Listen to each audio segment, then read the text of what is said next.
Welcome everyone to this special episode of Kiwi Talks to review Hollow Knight Silksong. I am joined today by Joe Houston, a famous man who's worked on games such as Titanfall, Dishonored, Shadow of the Colossus, Uncharted, the Nathan Drake Collection, and of course Demon Souls. How you doing, man?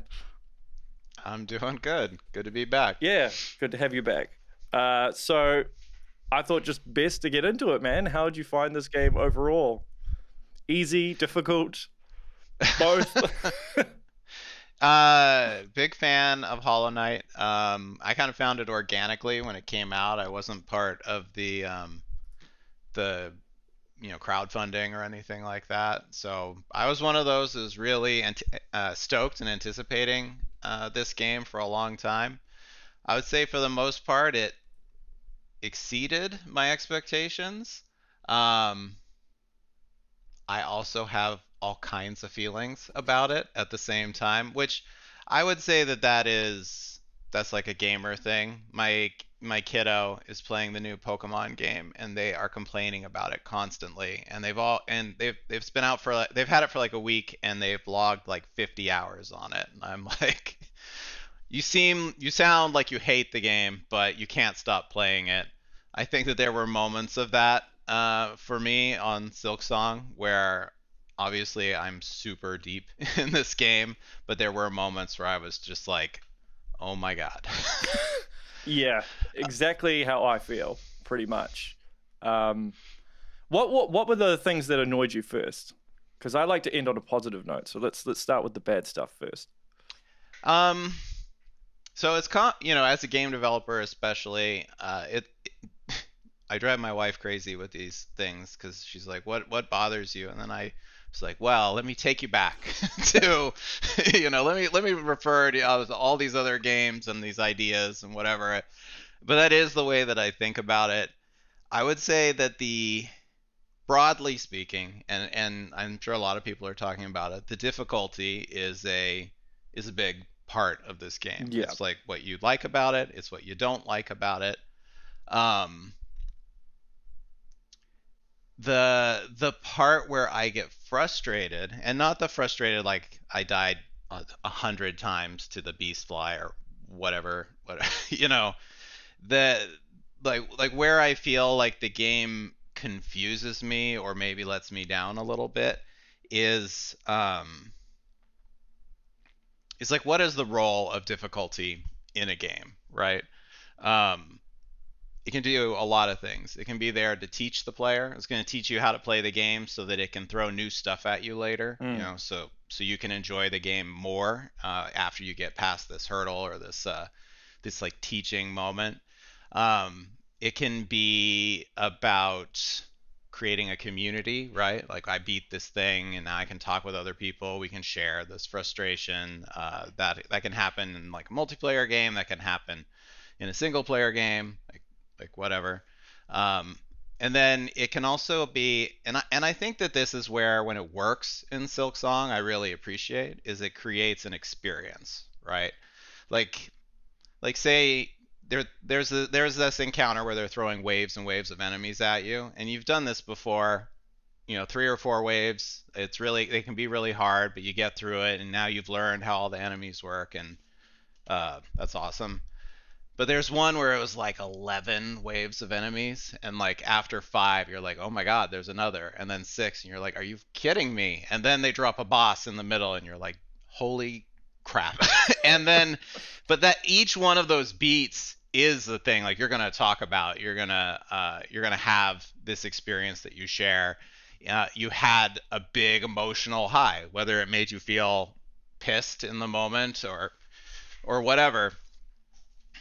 And I think the moment where I realized that there was something wrong, like late in the game, was I was doing one of those and it was just piling stuff on, and then they dropped in like 2 or 3 big enemies where I had just fought like one, and I just went. I wasn't having an experience. I wasn't engaging with it. I was like, oh, this bullshit again. Yeah. Is what I felt like, and I was like, I know I'll get through it. I know I'll grind it. I know I'll figure it out. I was no longer engaged. I was just like, okay, sure. And I do feel like that there was too much of that late in the game. Um, I would say it's where it crossed from novelty into endurance. It's like Hmm. how much of this will you endure and still stick with the game? Um, that's where the balance was off for me a little bit. I don't know. What do you think? Yeah, I mean, I kind of put it as like it's a 9 out of 10 game with a 7 out of 10 paint job. Yeah. That's what I refer to it as, meaning like the design is great, the progression's great, the music's great, animation, all that stuff. But there's just this stuff around the edge um that just infuriates me. And the difficulty was definitely one part of it. I think the other big one is runbacks as well. Particularly, what is it? The Grohl, the Great, and the Last Judge. But it also depends on how much you die, right? As to how infuriating you'll find those runbacks. And obviously, this is a thing that's in Souls games. You probably know this from the Demon Souls days. But yeah, I found the difficulty infuriating at times because sometimes it feels like it's just trolling you almost. And again, like I agree, but I would say that the adversarial role of the design versus the player is fun and funny and cool at parts.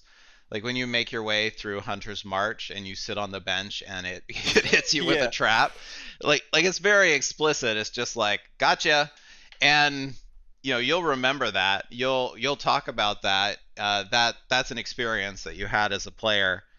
Um, but there are places where it's like it's embedded into the design that a run back is essentially a penalty for death, right? yeah, Uh, like that's so it's fun when they build a whole narrative like in Hunter's March, and that's like part of a crafted experience. It's different when you're fighting, say, uh, Lost Lace, and there's no run back, but they make you sit and watch all the opening animations over and over and over again. They're like, well, there's nowhere for us to have you do a run back, so we'll just make you watch these animations. And it's just a penalty, right? It's not serving a purpose other than just being a naked penalty. And as a gamer, that's not especially fun, you know. Um, there's a famous story in game design circles of a MMO where they had a new mechanic that they rolled out where it was a penalty for being unrested. So that they were trying to convince you to log out and log in. I think to distribute a player like server load or something like that. And so you would get less experience if you'd been playing for longer, and players hated it. So they made a switch only in name to make it a bonus for when you're well rested. It was the exact same thing. It's just they changed the messaging around it, which is that if you just logged in, you get extra experience and then you go back to normal, as opposed to normal is when you're first logged in and then it's a penalty. And then players loved it. Nothing changed. It was the exact same mechanic, but it's like how you feel about it. And watching an opening like cinematic, and like the title cards and like that's all in there, I think, intentionally, and that's where it's just like you just feel like you're being, again, like how much of this will you put up with? Uh, which I don't think anybody likes that. yeah. Well, I saw in the credits there were only 6 playtesters on the game, which seems insanely small for a game of that size. Because what? It's like a 30, 40 hour game. And that's without even 100%ing it, I would think. It could be more Mm-hmm. depending on how much you die. It Um, was way more for me, for what it's worth. well, it was obviously an issue because I remember after it came out, there were mods for the PC version like 2 days after it came out. Like there was the mask damage, because pretty much everything took off like 2 masks, right? Hmm. And then there was checkpoints as well, because it seems to be Hmm. something that's very divisive online. Because some, as you've mentioned, it's something you either love or you hate. Um, I tend to get quite frustrated if I keep dying, and especially like with runbacks though, it depends on how long the runback is. But I feel like it interrupts game flow because you have to get back to the thing you actually want to do. So I mean, I don't know how many times I did runbacks for the last judge. It must have been like 25 times or something. How did you find the bosses? Yeah, love-hate relationship with the bosses. I think the sheer quantity of them is really impressive. There are a lot of There's bosses. heaps. They're all individually designed. Um,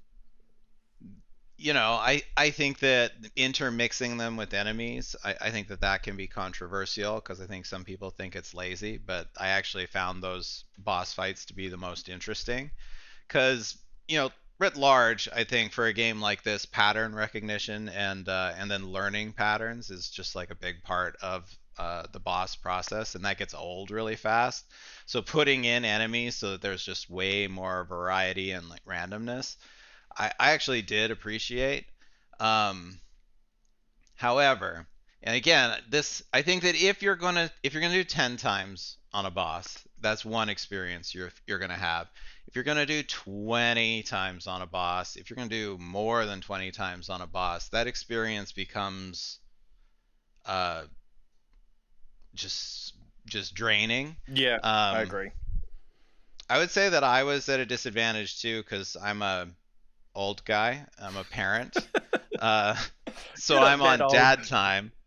Well, old game industry Game wise, pretty industry old, old. yeah. And but what it means is that maybe I have an hour to play a game. Let's say I'm stuck on a boss.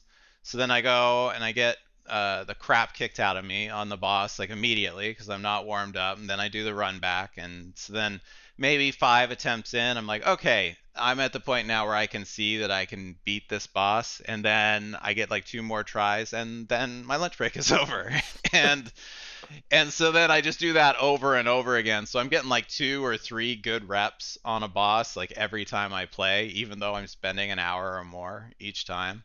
So I don't, you know, that's not going to be true for every fan, but it was true for this fan, and it was pretty brutal. Well, yeah, and because when you die, you lose like your rosaries. Is it the currency, the rosaries? And if Yeah. you don't get back to where you died, then you basically lose everything. And so it's kind of like a domino effect of the more you die, the harder it actually gets in a way. Yeah, definitely. Yeah. Um, yeah, I have thoughts just in general about the overall progression of difficulty because I think it's say yeah the bosses are hard, the environments can be hard, but I think that a there's a design idea in the game where when you give away rewards, because it's a game about exploration, so Mm. why do you explore? You explore to get more stuff. You get more story beats, you get more exposure to the world. Sure, great. You also get stuff. In this case, it's mask shards, it's the silk shards or spool shards. It's and then it's crests and it's stuff to put in the crests. And so one thing that I did notice about Silksong is that I think it's very carefully designed such that they mostly reward you with tools to express yourself in the game, ways to strategize, but never, almost never ways to make the game easier. Um, Mask shards and the silk container pieces are probably the main thing that, in theory, makes the game easier. Um, but like you said, enemies are taking off 2 mask hits at a time. So even getting a whole new mask, it's like, okay, well, I've still died the exact same amount. Like you Yeah. have to get 2 masks in order to make a difference. Um, it is interesting to me that we have so many tools, so many different things to exchange and interplay, to play the game. And to me, they didn't make an enormous difference in the overall difficulty. It was more like they enabled me to play new ways if I wanted to, which I appreciated, but at the same time, after the game was pretty expressive, like because I'd gotten a lot of stuff, I stopped getting as excited about getting more stuff because it's like, okay, another crest that has significant downsides and significant upsides and doesn't make me stronger necessarily. And also, like, this one takes away my ability to navigate in the environment. And it was everything just is completely traded off and balanced, which I can appreciate. But also, as a player, seldom did I get a thing and I was like, oh, sick. you know? Yeah, fair enough. Was there one part of the game where you felt it stood out, like a highlight of the game, where you're like, "Oh, this is good." You put up with the frustration because of bits like this. Yeah. I actually stuff like sitting on that bench in Hunter's March and getting and getting the trap, and then I actually think that stuff does work really well in the game. That big long ass waves and waves of enemies thing where I was just like, I cannot believe they're doing this to me. Like those were important moments to me. Um, on top of that, the story is something that I was very invested in. The world I was very invested in. I had mixed feelings about us losing a silent protagonist and getting a player who has like a really strong personality.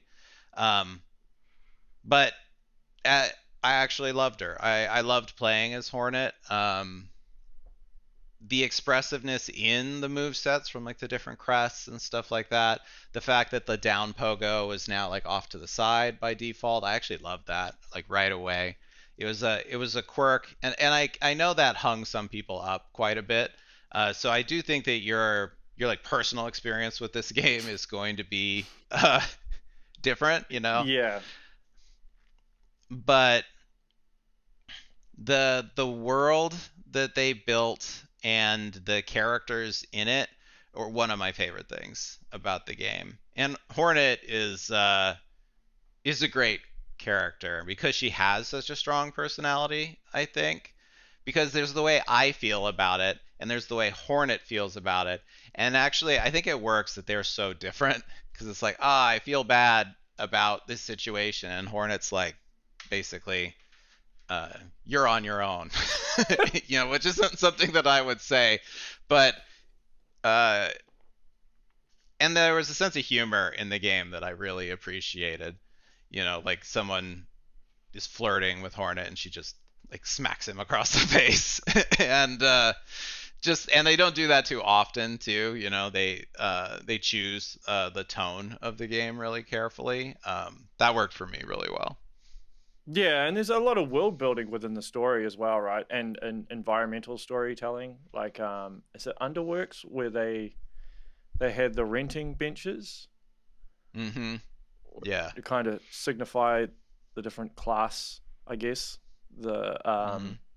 The further up you go, and I love the mobility of Hornet. She's obviously more mobile than the Knight, and they had some cool things with the moveset. Yeah, that pogo that messed me up in the beginning, especially in Hunter's March, where you have to bounce off the what is it, the flowers. And I kept Yeah. missing it. There is that upgrade you get though, which makes it a hell of a lot easier.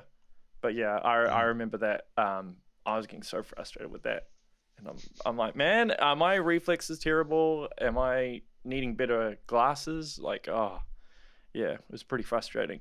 Do you have a specific biome, an area that stands out to you?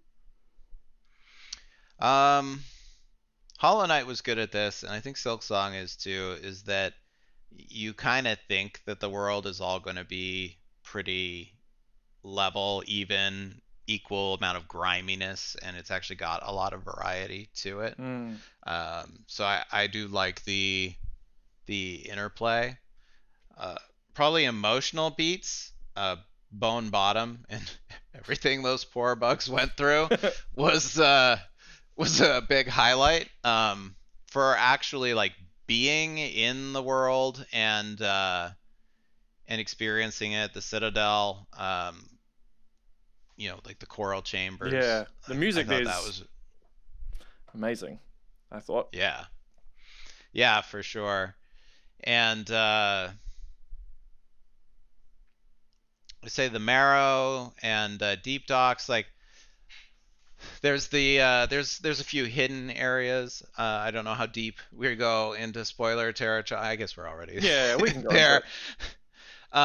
The the whispering some what is it called? The fire area with the big burning effigy. Did you find that Oh zone? yeah, yeah. What's it called? Oh, um, mind blank, mind blank. Um, Yeah. Well, either we way, know we know that what it is. Yeah. yeah, that was a pretty impactful experience. Also, like that there was variety there, in that the effigy didn't give you silk back, so it was just like, hey, here's, and it didn't overstay its welcome. I actually think that's something that Silksong, I think in general, could have worked on, is like when you do a new thing, don't just keep doing it over and over and over again. And that's a place where they didn't. I think that was one of the only places where you were facing enemies that didn't give you silk for hitting them. So for just that one encounter, it was basically a new modifier on the combat. And so I remember it as like a cool thing, as opposed to, oh yeah, that was something I had to deal with from that point on. Yeah, because how did you find Demon Souls? Like, was there stuff that you took from working on Demon Souls which made you, I suppose, a little bit more heightened in regards to Silksong in terms of the way you look at certain things, both good and Um, bad? Demon Souls was an important point in the industry. I literally worked on a game on Dishonored where our entire mantra was, we used to post, it was posted on the wall, say yes to the player. And the thinking behind that was that if the player wants to do a thing, make it so that the environment responds to that. That they say, yes, you can do that. You can express yourself in every way that you can think of. And we had a bunch of like do's and don'ts. Like basically, there was one that was like, don't put ladders in the game. You'll probably fall to your death anyway. They were like these motivational poster type things. Um, and accessibility in that regard, I think it was becoming um, just accepted, that you had to make a game accessible in order for it to be successful. And Demon Souls, when it first came out, kind of showed that there was another way to do it, which is like, this is our world, this is how our world works. Just you know get it or get wrecked, basically. And that was actually a very rewarding and interesting and fun way to play too. It doesn't, like, I still very proud of Dishonored, and I think that's a really fun game. It's just like a different way to play. Um, so starting with Demon Souls as a player, and then later working on the remake, um, I think that's why my view of difficulty in games is so nuanced, because uh, Silksong very explicitly is like, this is the world that we've created. We don't expect you to like it all the time, but we do expect you to have a reaction to it. So when it did let me down, it was only because I stopped having a reaction to it. Um, the Like when Bone Bottom first got torn to pieces, I was just like, oh my god, why? And my kid was watching me play, and right before you open the bell doors and the last judge comes down and kills all those bugs that are, are waiting to get in, Yeah. um, that we start opening the door and they're all there singing, and my kiddo's just like, they're not gonna die, are they? I was like, I don't know, probably. And they were like, no, I don't want them to die. It's like, I don't know if they're gonna die. And then the last judge comes down and they go, brah, and they went, no. and and the thing is that's an experience that you're not, they're not gonna get that in Pokemon. No, I mean, definitely not. that is what you play this game for, is moments like that. Yeah, because there's a bit of a debate as to whether this game should have accessibility options, which is part of the reason why I bring up Demon Souls as well. Because I'm sure when you guys were working on the remake, you had discussions as to whether to make it easier or not for less skilled players. Um, that was definitely something that we talked about in other games, and we did do. We had an easier version of Uncharted 1 because it was a bit of a difficulty spike compared to the other games. I think we had an Explorer difficulty level for all three, but 1 was the one that needed it the most. And kind of it actually needed a bit of a difficulty rebalance throughout, and it was something that everyone said when it came out the first time. And same for Shadow, I believe. I know we worked on it. I think it released with it. Um, with Demon Souls, no, I don't. No. You just can't. You can't do that. Um, I think that if we were the original developers on Demon Souls, we could certainly have that discussion. Um, and to be clear, Team Cherry knows what they're doing. They released a patch where they dialed back the praying mantis boss, the mother, whatever her name is. Sister Splinter, is it? Sisters, yes, Yeah, that's one. yeah. Thank you. Um, they dialed her back a little bit, and I saw a little discourse online that's like, well, why? They obviously hate us. It's like, no, they don't. They want to bring you along for this bigger ride. Like they are they're doing it on purpose for sure. And they love you as a player. They do. They built this thing for you, even as they're just like ramming your face into the dirt sometimes. And I suppose they'd probably want them to at least try and get to Act 2, right? Because I think a lot of people did drop it because they found Act 1 too difficult, which is not entirely their fault because obviously the hype behind this game was just insane levels, right? Like GTA of indies type thing. And I think a lot of people bought into the hype, not knowing what they were getting themselves into, because I imagine there were a lot of players that never played Hollow Knight. And so, I mean, the game starts off, it gets quite difficult quite rapidly compared to Hollow Knight, I felt. Yeah, I believe it did. Um, I think that you have some choices as a game developer, right? With a game like that, which is that it did, I think you're right, it did get a bunch of notoriety. So now it has a chance to reach a much broader fan base. And do you go for that broader fan base, or do you stay true to what made the game popular and successful in the first place? Um, and where do you draw that line? Like that is a difficult discussion. I work for Riot Games now, and it's written everywhere. It's like it's publicly available, but if you go to apply at Riot, they'll redirect you on their website to a page about the Riot core values. And one of the core values of Riot is serve the core, and player first. Basically, which is that Riot builds games around like who are the core audience, the people who are going to or are playing your game like 1,000+ hours, and make the game for them. And it's one of those things where it's a choice, because accessibility will suffer if you're focusing on these people, but you will build games for that group of people that are unlike anything they could get anywhere else. Um, so, and then you hope that that's a strategy that works out for you. I will say it doesn't mean you don't worry about accessibility at all, because like you said, if you're going to build your game for a 1,000+ hour fan base, you have to make sure that you're making some.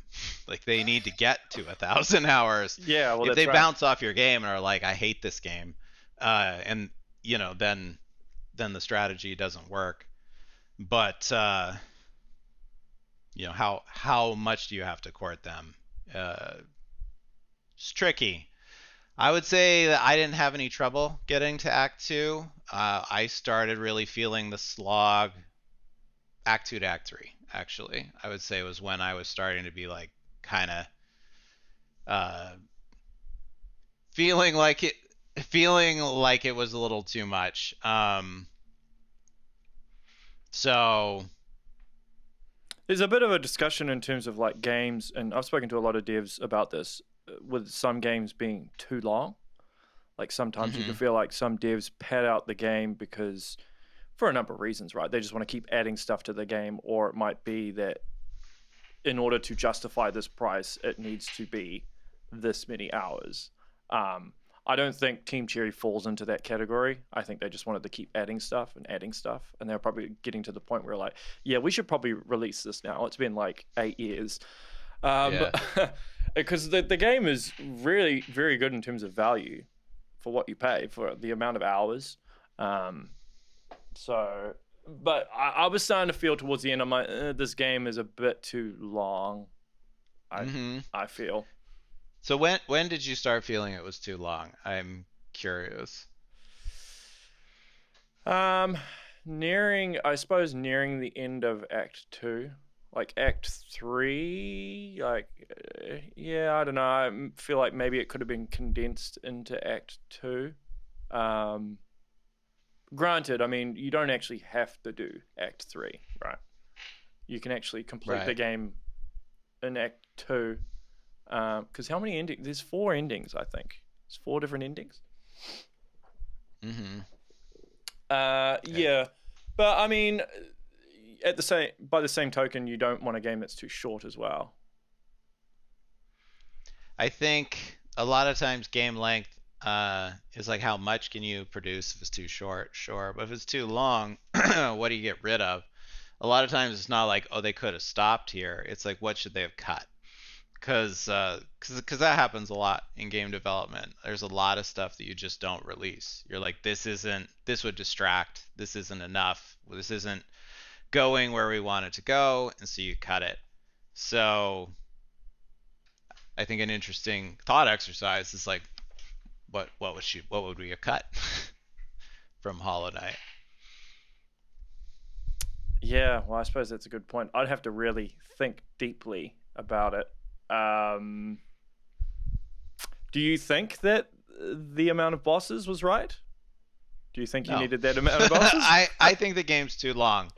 I think that it felt too long to me. And it's specifically because of that variety thing that I was talking about before, which is that I started experiencing more content, which was well made, but it was very similar. I just wasn't feeling like I was having a new experience with it. So it's like, oh, I'm going to do this again. Um, so I think where that redundancy was, that's where I would have cut. This is one of those weird things where I really like the game, and uh, I like 97% on it or something, like, on completion. And I kind of wondering, like, maybe I shouldn't have gotten all the secrets like as I went, because by the time I got to the end of Act Three, I was really burned out. Um, which is weird, because normally if I love a game and I'm getting all the secrets, by the time it's over, I'm just like, oh, I can't believe there's nothing left. Like, what will I now do with my life? And I didn't have that experience with Silksong. Do you replay games much? or are you like a one and done guy? Um, I Well, certain genres are just nothing but replays, and I play a lot of those. Like I like roguelikes a lot. So that like what a friend of mine hates the term roguelike. He likes to call them sessional games, and just because he thinks the term ceases to have meaning. I think he kind of has a point. Basically, just a game where you have a full experience in one session of the game. A little bit more than like an arcade experience or something like that, where there are real stakes and decisions and everything. Those are games I like a lot. So yeah, I'm replaying those constantly.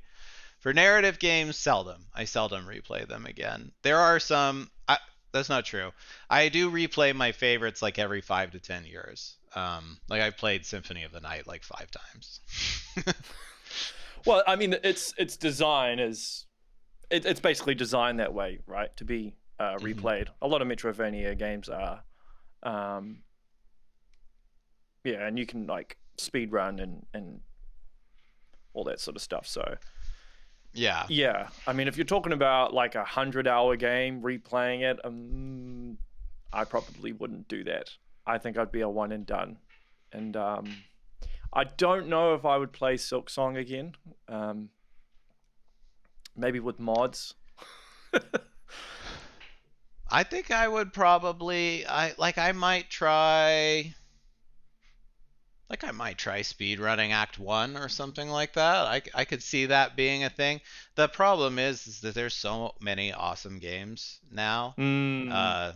So that's a big ask, I think, to be like don't have new experiences with these new titles. Don't find out more about what's going on and in having conversation with other gamers instead to go do something that you already know. That's just for me personally, though. Yeah, that makes sense. And there's so much stuff that's come out within the last few months. I think with GTA 6 moving to next year, I think everybody just rushed to release in that like third, fourth quarter. I think now that it was freed up. So yeah, there is a lot to play. Was there a boss that you died on the most? I think that the Beast Fly in Hunter's March. I don't know why. There were bosses where I was like 3 attempts in. I was like, I get it. This doesn't. I get it. We'll get it. This is, and then I just would die over and over and over, and that was one of them where every time I was like, why am I dying on this thing? Yeah, because you have to have such good reflexes with that boss fight. And there are a number of bosses where the boss itself actually isn't that difficult, but when it spawns enemies Yeah. that appear, that's what actually messes you up. And what is it? The beast fly, yeah, is one of those. Yeah, I totally relate. Yeah, yeah, beast fly would And definitely be up there.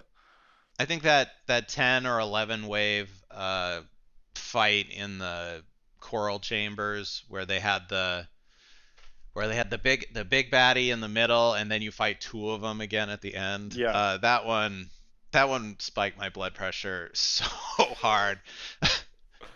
But overall, it was like I said, I took away from that like, wow, that's an experience I haven't had in a game in recent memory.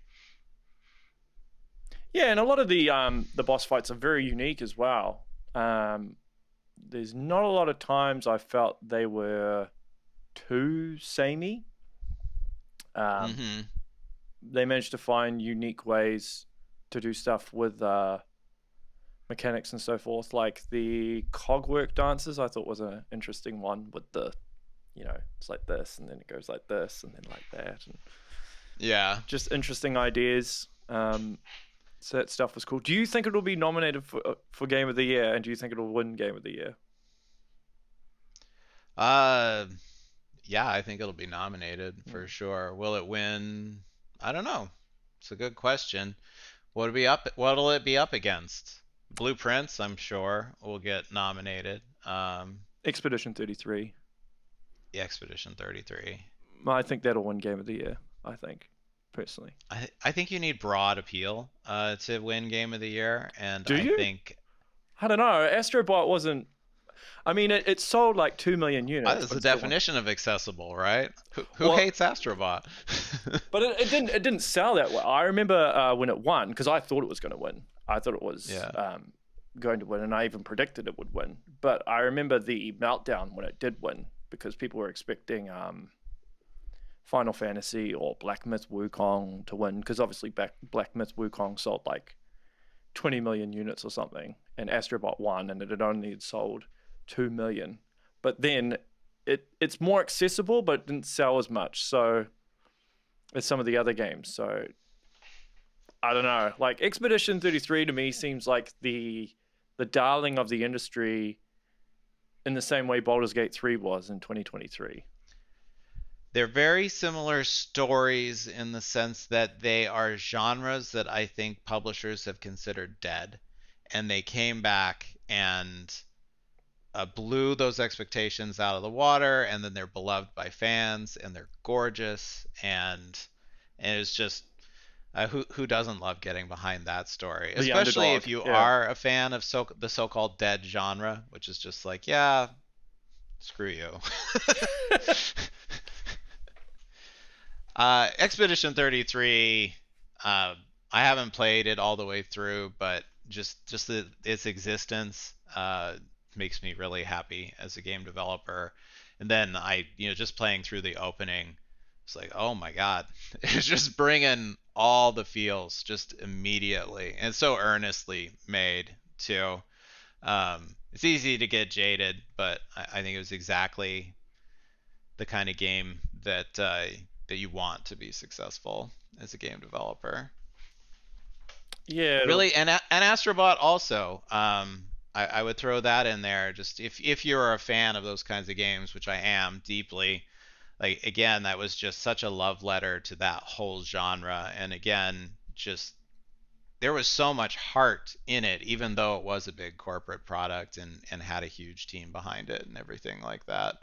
Just such a breath of fresh air.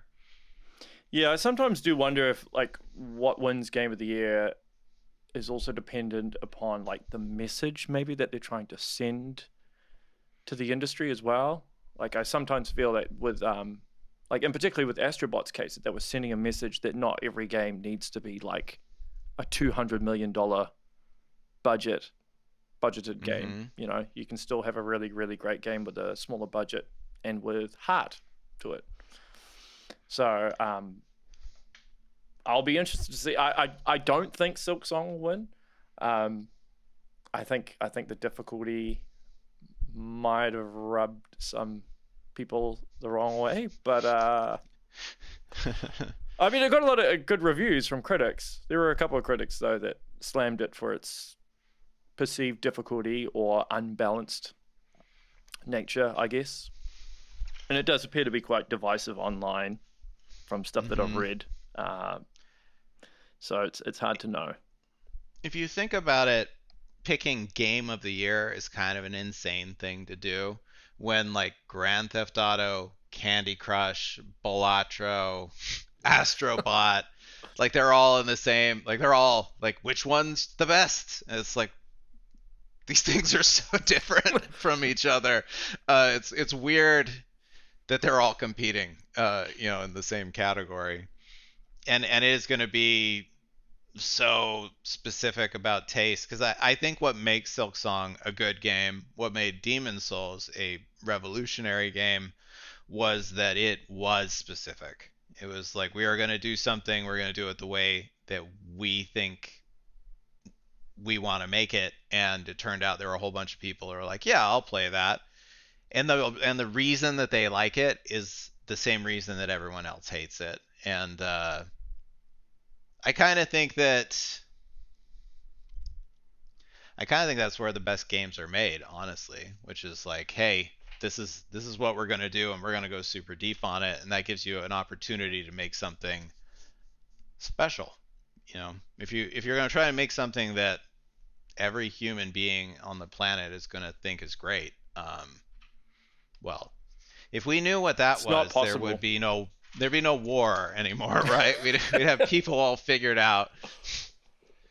Well, We'd have them yeah. all just play Expedition 33, I guess. Well, yeah, I mean, Souls likes are just by their very nature, they are difficult. So Yeah. it also depends on the type of gamer you are. I think I'm finding as I get older, uh, I'm liking them less, primarily Mm-hmm. because I have less time. Yeah. So I don't want to spend time playing a game where I have to die over and over again. Um, Mm-hmm. I don't know if you feel the same as you're getting older.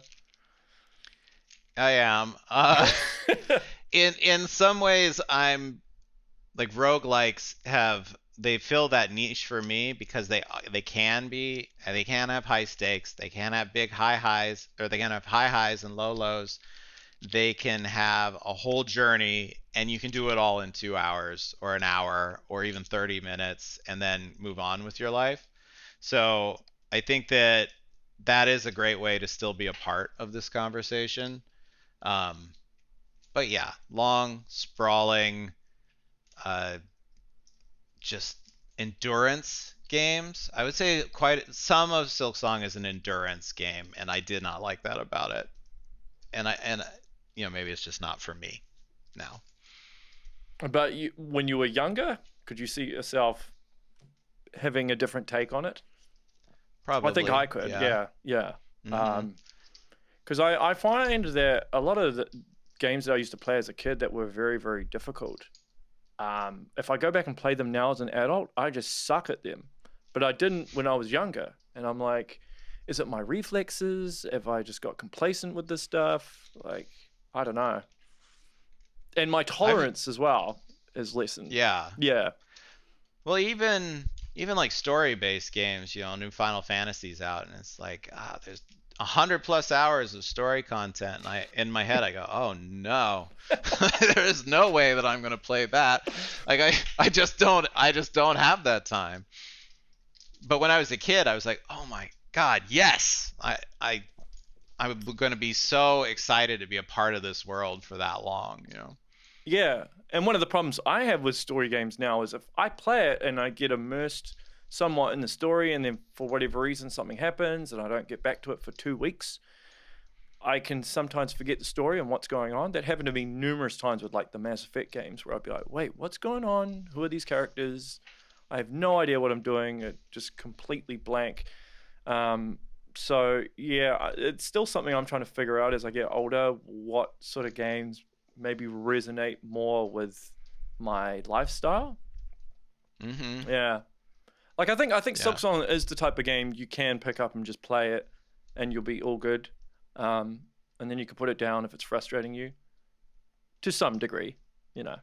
Um, Is the put down and pick up game a thing anymore though? Not because the game isn't, but because there's so many available options.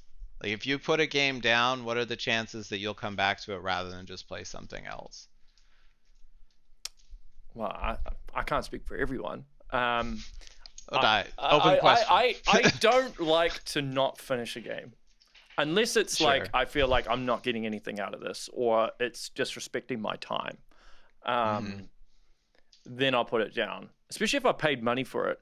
And I've had a discussion before with a Bethesda dev about this in terms of Game Pass, right? Like I don't have Game Pass, but if I did have Game Pass, I would have less of a reason to finish a game because I don't feel like I'm paying for it. You know, you're kind of like hiring a Mm-hmm. game, so if I drop it, it's not that much of an issue.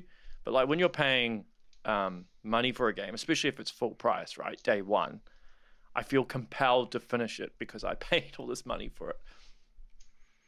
I think it's a good point about the models, the distribution models for games affects our commitment level with them, which is a game design challenge for developers as well. Which is like you got to get them. And if you challenge a player too much, like maybe they'll just drop it. There was a big problem for a while with all these bundles, like humble bundles or whatever. It's like here's Mm. 50 indie games, and it's like, okay, I'm gonna play each one 30 seconds, and if it isn't immediately amazing, and maybe it's got something in there, but like you don't experience it in 5 minutes, then yeah, you're just like, okay, I'm gonna move on. Whereas yeah, if you spent $20 on it, you're gonna give it a try. You're gonna let it make its case. Yeah, and as I mentioned before, I think Silksong is priced amazingly well for the amount of content you get from it.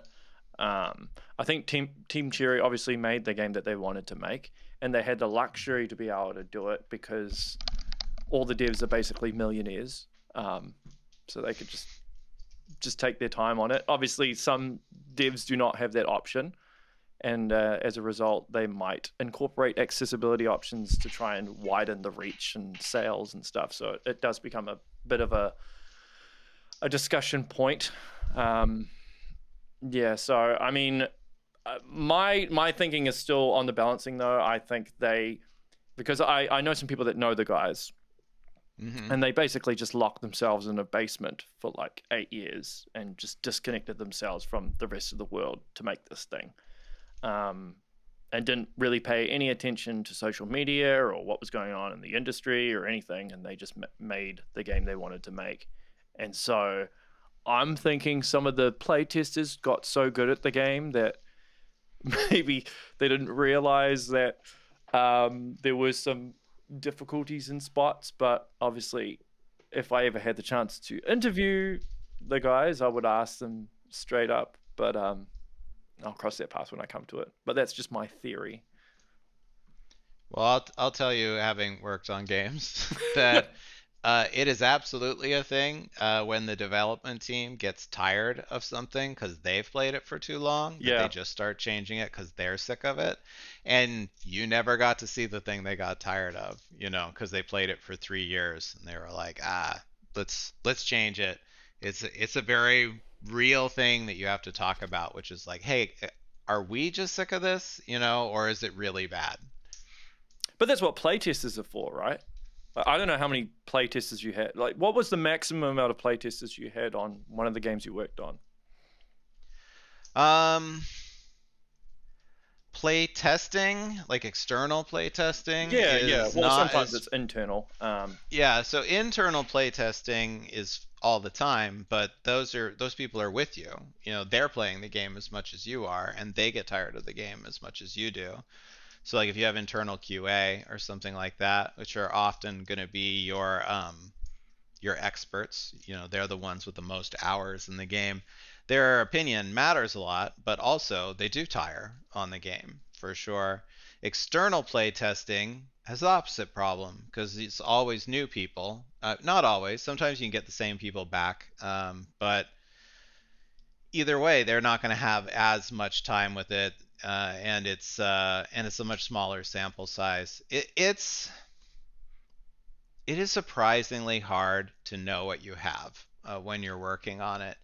I've worked on projects where publishers will often do a mock review where they'll actually hire a game journalist.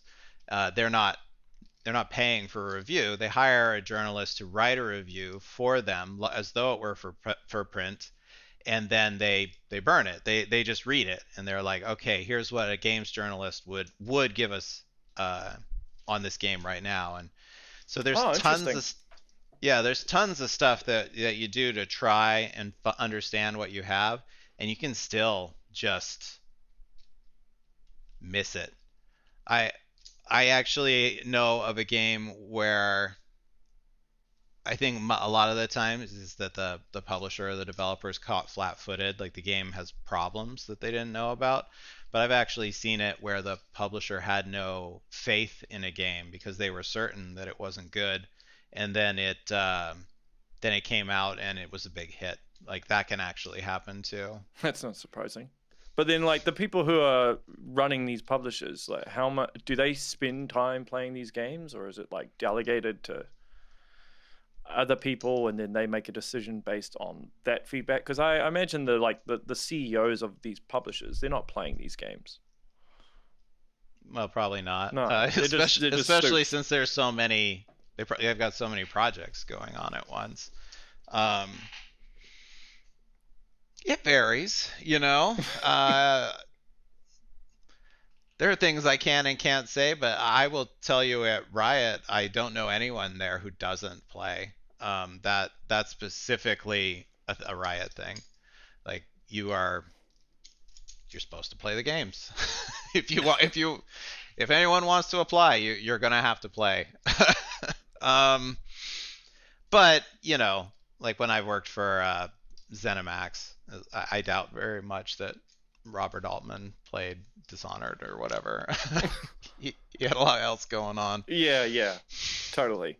But like, obviously, Todd was high up in the chain, and he definitely would have played it. Yeah. Yeah, the creative guys all, the creative people all, yeah, they're gamers for sure. Yeah, so it's obviously one of those things that's very hard to get right. But I suppose one of the good things about the digital age is you have patches, right? So you can introduce patches. I mean, Team Cherry have done a few now. A lot of it's mainly bugs, as far as I can recall, and there's like a couple of nerfs.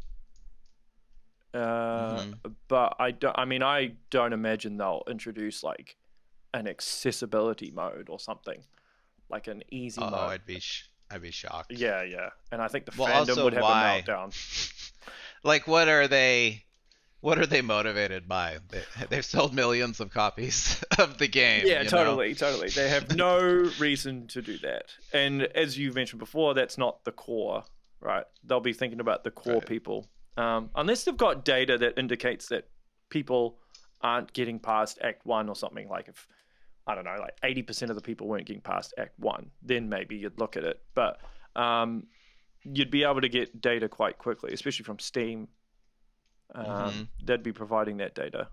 I don't actually know if like Sony and Nintendo and stuff actually provide that data to devs, or is it just what you actually get is that achievements and trophies tell you how many players are getting there, like the percentages. See, that's actually, anybody can do that. Just go look at the trophy list and just see, because I know the Act 3 achievements on Silksong, they were like 4%, 2%, 3%. Yeah. So I was in almost any narrative game, you probably lose half or more of the players in the first level, and then it just continues to drop off. Very small percentage of players actually finish any game. Yeah, that's why I do wonder what the Game Pass model trains players to do as well, right? Because I see, like I saw with Doom the Dark Ages, it has 6 million players or 7 million players, and I'm like, yeah, but how many people actually played it for longer than 10 minutes? Like, you don't actually have that data, so it's hard to know, because that's actually an important metric. But I mean, what's the completion rate of Act 2? Do you know, on Steam? I don't. Be worth looking up. Yeah, it'd be worth looking up. I have to find out.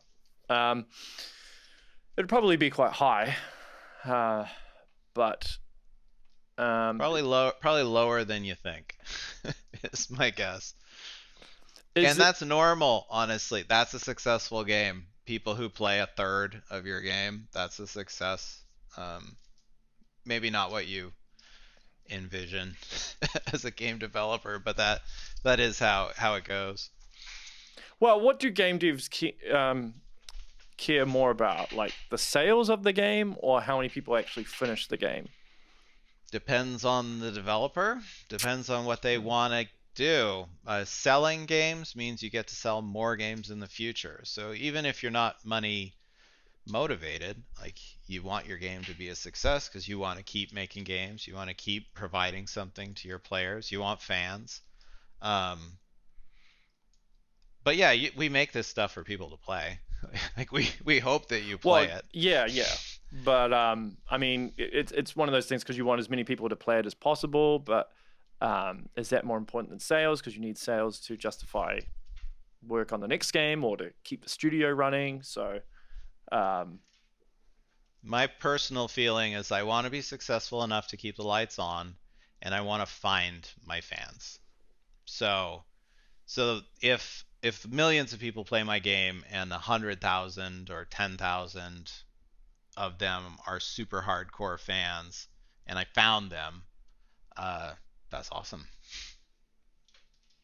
Yeah, and I suppose, like, with the development pipeline, I mean, how much time do you invest into certain things, right? Because Like if you're spending a huge portion of your time on the ending of a game and not everybody makes it to the end, is it better to maybe invest that time like fine-tuning the introduction more, or the tutorial section, or maybe an earlier act within the game? That's a tough question, and it is a thing you'll see sometimes, that the game's quality degrades over time. I've also got a thing where I'm sure you've heard about vertical slices, or basically it's a production deliverable, which is like we'll make a tiny piece of the game, but make it all the way through, and this will be our thesis to the publisher. Like this is what our game is, and it gets you greenlit for the rest, and it shows that you're production ready. I like to play a game called Spot the Vertical Slice whenever I play a game, which is that the quality will go bloop and then keep, because it's just noticeably different, and they'll also design the levels so that it tries to have something of everything in it. And if that's not the way the game is designed, it's like, hey, there's the vertical slice. Interesting. We're all human. We're trying to make a uniform product, but we succeed at different levels. Yeah, but the cool thing is, like, you look at things through a different lens completely to me, or like the average Joe schmo, right? Because you'll be able to see things and nuances that other people won't necessarily pick up, right? I mean, I don't know if you had your hat on the entire time, your development hat on the entire time you were playing Silksong, or were there moments where you just got lost in it and you weren't thinking, oh, they did this here and they did that there and they wonder why they did this? I kind of do both at the same time all the time, to be honest. Okay. I can't turn it off, but I did have real emotional reactions. Like I didn't get stomped by the beast fly and go like, interesting. I was like, motherfucker. I was so pissed off. So I am having a genuine reaction. Yeah. That's funny. I don't want to go for too long, so I will wrap up there. But this has been cool, bro. Getting your thoughts on everything and your thoughts on Silksong, and will you go back to it, or you're done now? You're totally done. Well, 97% complete. Am I going to go get the last two? I don't know where those mask shards are or whatever. No, I don't think I'll go back. Not yet. I may go back to it again. This has been a highlight. I think it's easy, especially as a developer, to sound very critical, but I enjoyed my time with this game. It was what I wanted out of a Hollow Knight sequel, and was surprising too. So my hats off to the developers, and I think they deserve their success. Yeah, and there'll probably be DLC on the way. I imagine so. My God, what? I just imagine DLC on top of what we already have. Like that would be insane.